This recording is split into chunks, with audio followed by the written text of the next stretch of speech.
hearts are broken and we are all angry. It does not matter which side of the aisle you're on. It does not matter your gender, your religion, no matter what. We've all come together because we all have big hearts and we have compassion.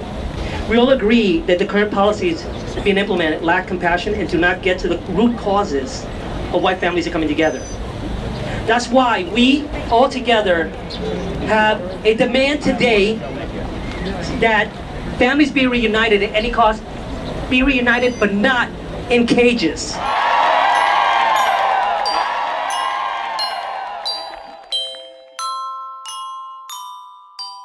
So I think we're, like everybody, concerned about the specific horrificness of what's going on right now.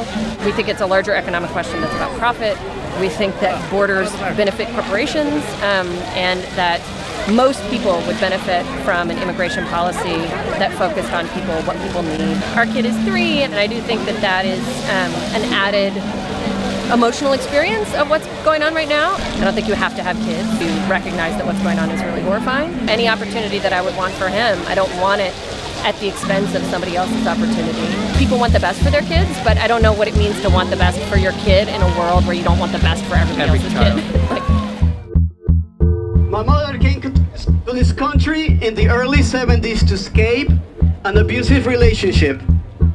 The only option she had was to overstay her visa and live here underground, cleaning houses and working for factories willing to hire her. She did this to literally save her life.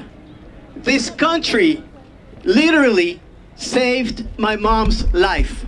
Thanks to an amnesty, my mom was able to stay here, and my brothers and I were able to reunite with her. 2 of my brothers served this country in the military, and one of them is a decorated Army veteran. So if you're wondering what an American looks like, this is what an American looks like. President Reagan referred to America as a city whose beacon light guides freedom-loving people everywhere.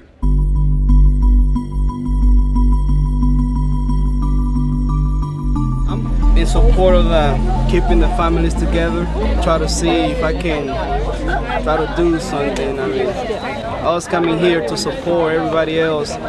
It shows the people that we're together, even though we're different backgrounds, but we're all here for the same thing.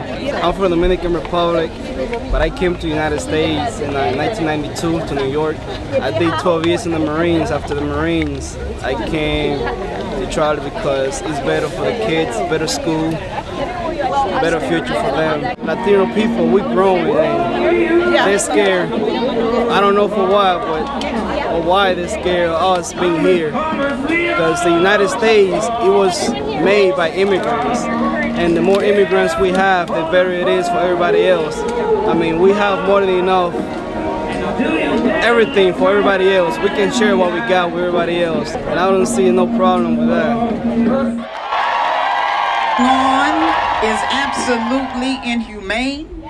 It's insensitive. We have no compassion. We have lost our compassion for people and for our children. I'm a mother and I'm a grandmother, and I represent you in Washington, D.C. I walk those halls speaking up for you, standing up for you, and making a fuss for you when I have to.